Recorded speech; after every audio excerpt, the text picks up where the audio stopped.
গল্পের শুরুতেই আমরা আন্না নামের একটি সুন্দর মেয়েকে দেখতে পাই, যে তার বডি বিল্ডার বয়ফ্রেন্ড জিন্নার সাথে রাশিয়াতে থাকতো। সে একজন সুইমার ট্রেনার ছিল, আর আন্না একটি বেকারি শপে কাজ করত। তাদের যখন প্রথম দেখা হয়েছিল তখন আন্না একদম পাতলা ছিল, কিন্তু কত কিছু মাস ধরে তার ওয়েটটা বেড়েই চলছিল। এরপর একদিন তাদের দুজনেরই একটি বন্ধুর বিয়েতে যাওয়ার কথা ছিল। আন্না তার কিছু মাস আগের পুরাতন জামাগুলি পরে দেখে, একটাও তার ফিট হয় না। জিন্না ব্যাপারটা বুঝতে পারে, কিন্তু সে কিছুই বলে না, কারণ আন্নার এতে খারাপ লাগবে। কয়েকটা ড্রেস তো তার মোটা হয়ে যাওয়ার জন্য ফেটেই যায়। শেষ পর্যন্ত সে একটি ড্রেস পায় যেটা তার গায়ে হয়, আর সে সেটি পরে তাড়াতাড়ি রেডি হয়ে যায়। জিন্নার নজর যখন তার দিকে যায় তখন সে অনেক অবাক হয়ে তার দিকে তাকিয়ে থাকে। এখন আন্না আর সেই সুন্দরী মেয়েটা ছিল না, সে যাকে ভালোবেসেছিল।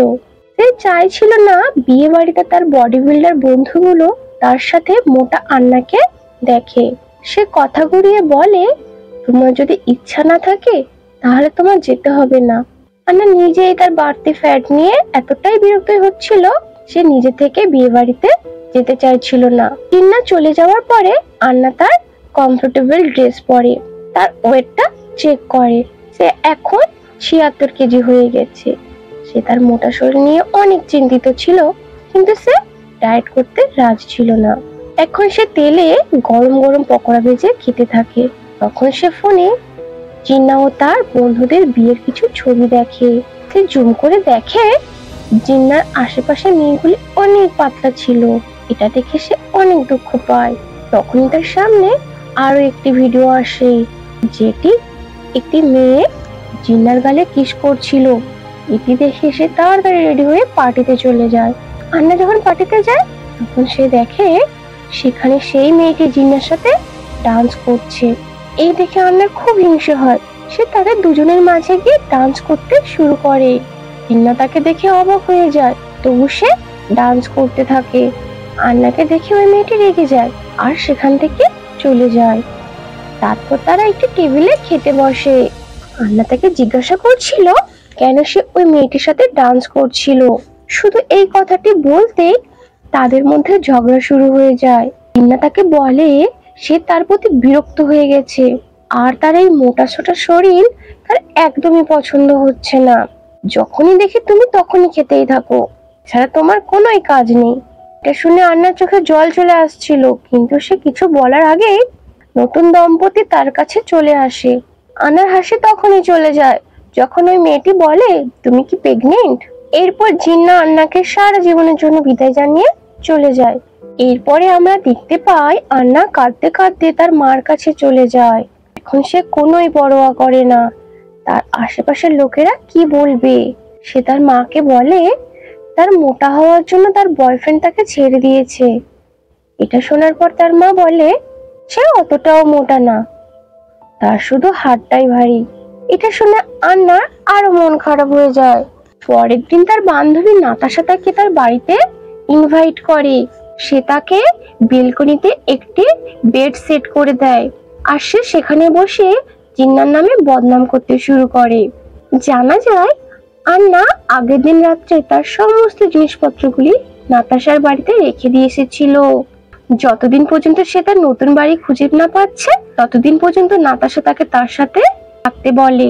এরপর আন্না কাঁদতে কাঁদতে জিন্নার নামে শুধুই নিন্দা করে যাচ্ছিল। নাতাশার স্বামী তাকে ঠান্ডা করার অনেক চেষ্টা করছিল, কিন্তু এতে কোনোই লাভ হয় না। এর পরের দিন নাতাশা তার একটি বান্ধবীর কথা তাকে শোনায়, যার অবস্থা ঠিক তার মতনই ছিল। সে মোটা হওয়ার কারণে তার বয়ফ্রেন্ড তাকে ছেড়ে দিয়েছিল, আর সে কান্না করার বদলে জিমে যেতে শুরু করে। আর সে 1 মাসের মধ্যে মডেলের মতন হয়ে যায়। তারপর তার বয়ফ্রেন্ডের এতই আফসোস হয় যে তার পুরো অফিসটা ফুলে ভরিয়ে দেয়। পরের দিন সকালে আন্না জীবনে প্রথমবার জিমে যায়। মেশিনগুলো ভালোভাবে ব্যবহার করার জন্য কিছুটা সময় লেগে যায়, কয়েকবার তো পড়েই যায়। তখন তার সব পরিশ্রমের ফল জলে যায় যখন সে 1 ঘন্টা পরে একটা রেস্টুরেন্টে গিয়ে বার্গার খেতে শুরু করে। আর সেই রেস্টুরেন্টে নাতাশা কাজ করত। সে তার বার্গারটি ফেলে দেয়। তুমি কি 2 ঘন্টার জন্য নিজেকে আটকে রাখতে পারো না? তারপর রুমে এসে তার পুরো বডিতে ময়শ্চারাইজার লাগিয়ে প্লাস্টিক দিয়ে র‍্যাপ করে রেখে দেয়। সে বিশ্বাস করত এইসব পদ্ধতিতে তার 2-1 কেজি হলেও ওজন কমবে। রাতে সে ফ্রিজ থেকে কিছু চুরি করে খেতেই যাচ্ছিল, তখন নাতাশা এসে তাকে ধরে ফেলে। পরের দিন সকালে সে সিদ্ধান্ত নেয় আজ থেকে সে কোনো রকম আনহেলদি খানা খাবেই না। ওটা আরো মুশকিল হয়ে যাচ্ছিল। সে একটা বেকারি শপে কাজ করত, যেখানে চারিদিকে শুধু খাবার আর খাবার। কেক বানানোর সময় সে ভুল করে তার আঙ্গুলটি চেটে নেয়, তাই সে 10 বার ওঠা বসা করে। সারাদিন খাবারগুলো তার দিকে তাকিয়ে যেন তাকেই ডাকছিল, তবু সে যায় না। এইভাবে সে সারাদিনটা কন্ট্রোলে থাকে। সন্ধ্যেবেলায় সে একটা কেকের সাথে একা ছিল। কিছুক্ষণ সে ওই কেকটাকে দেখতেই থাকে আর মনে মনে ও সেই কেকটিকে খাওয়ার জন্য বায়না খুঁজতে থাকে। শেষ পর্যন্ত তার অপেক্ষার বাঁধ ভেঙে যায়। সে ওই কেকটি প্রায় অর্ধেক অংশটি খেয়ে ফেলে। এখন সে বুঝতে পারে তার হয়তো কোনো সমস্যা আছে। সে এমন একটি লোকেদের মিটিংয়ে যায় যেখানে সবাই তার মতনই খাবার খাওয়ার জন্য বিরক্ত হয়ে গেছে। সেখানে একজন লোক ছিল যার নাম কোরিয়া। আন্নার সবার সাথে কথা বলতে লজ্জা লাগছিল, তাই সে নিজেকে অ্যাঞ্জেলিকা নামের একজন সাংবাদিক বলে পরিচিত দেয়। সে এরকম লোকেদের সম্বন্ধে গল্প লিখেছিল, সেখানে সবাই যে যার সমস্যার কথা দেখাতে থাকে। কেউ মানতেই চাইছিল না যে তাদের কোনো সমস্যা আছে। এরপর কোরিয়া নামের লোকটি সবার উপরে রেগে গিয়ে বলে, সত্যটা আমাদেরকে মেনে নিতেই হবে। সে বুঝে গিয়েছিল আন্নাও মিথ্যে কথা বলছে। আন্না যখন বুঝতে পারে তার সত্যটা সবার সামনে চলে আসবে, তখন সে একটা ফোন আসার বাহানা দিয়ে সেখান থেকে চলে যায়। কিন্তু কোরিয়া তার পিছনে দৌড়ে যায়। তারপর তাকে একটি রেস্টুরেন্টে আসতে বলে। কোরিয়া তাকে একটি আইডিয়া দেয় যে তাদের একে অপরকে জিম স্পন্সর হওয়া দরকার। এই অজুহাতে তাদের একসাথে ওয়ার্কআউট করতে হবে। কিছু খাওয়ার আগে একে অপরকে জিজ্ঞাসা করতে হবে, একে অপরকে সমর্থন করতে হবে। আন্না অস্বস্তি বোধ করছিল। সে ভাবে চেষ্টা করতে বা ক্ষতি কোথায়। তার পরের দিন সকালে তারা দুজনেই পার্কে দৌড়াতে থাকে। সে ধীরে ধীরে বুঝতে পারে কোরিয়া একজন ভালো মানুষ। সে মোটা হওয়ার কারণে নিজেকে খারাপ ভাবতো না। তার সাথে মিশে মিশে আন্না নিজেকে ভালোবাসতে শুরু করে। দুজন একে অপরের চিন্তার কারণ খুঁজতো। খুব তাড়াতাড়ি আন্নার ওজন কমতে থাকে। যখন আন্নার মন খারাপ হতো তখন সে কোরিয়ার সাথে জোরে চিৎকার করত। আন্না শুধু চাইতো জিনিয়া তাকে আবার পছন্দ করতে শুরু করুক। কিন্তু এই ব্যাপারটা কোরিয়ার খুবই হিংসা হতো। সে 1 মাসের মধ্যে 10 কেজি ওজন কম করে ফেলেছিল। এখন সে জিনিয়ার সাথে দেখা করার প্ল্যান করে। সে সুইমিং পুলে যায় আর ভুল করে তার সাথে ধাক্কা খাওয়ার অ্যাক্টিং করে। তাকে দেখে জিনিয়ার মাথা ঘুরে যায়। কিছুক্ষণ পরে তারা জল নিয়ে খেলতে শুরু করে। সবই ঠিক চলছিল। তখন সেখানে বিয়ের দিনের ওই মেয়েটি চলে আসে। সে নিজেকে জিনিয়ার গার্লফ্রেন্ড বলছিল। আনার মন আরো একবার ভেঙে যায়।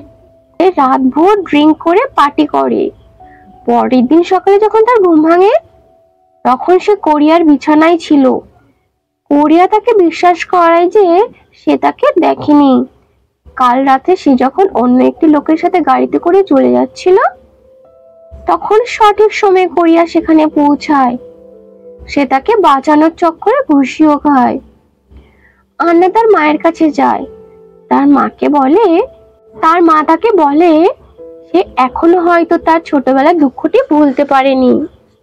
সে যখন ছোট ছিল তার বাবা তাকে ছেড়ে চলে যায়। এই জন্য জিনিয়া তাকে ছেড়ে দেওয়ায় তার এতটা কষ্ট হচ্ছে। এর পরের দিন সে তার বাবার সাথে দেখা করতে যায়। জায়গাটা অনেক দূরে ছিল, এই জন্য কোরিয়াকে তার ড্রাইভার বানিয়ে নিয়ে যায়। রাস্তায় কোরিয়া অনেকবার আন্নার কাছে আসার চেষ্টা করছিল।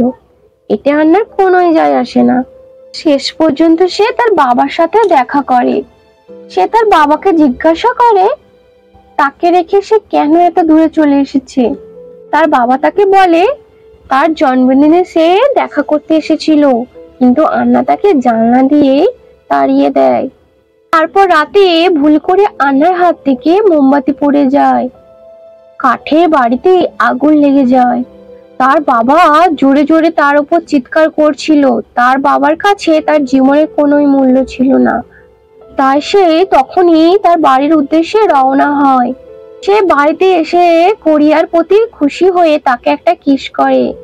কোরিয়া অনেক খুশি হয়ে যায়। তার কাছে পয়সা না থাকায় সে তার হাতের ঘড়িটি বিক্রি করে আন্নার জন্য ফুল কিনে আনে। অন্যদিকে জিনিয়া তার ভুলের জন্য আন্নার কাছে ক্ষমা চাইতে আসে। কিছু সময় কাটানোর পর তারা ঘনিষ্ঠ হতে শুরু করে।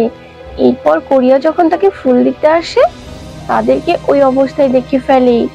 তখন সে উদাস হয়ে সেখান থেকে চলে যায়।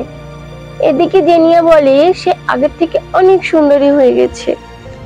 তখন আন্না বুঝতে পারে সে যদি আবারও মোটা হয়ে যায় তখন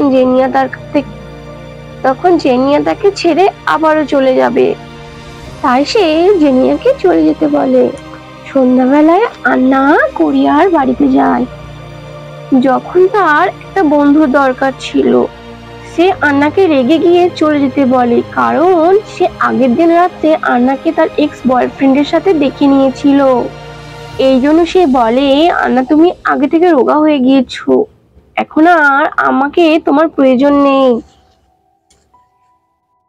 এর পরের দিন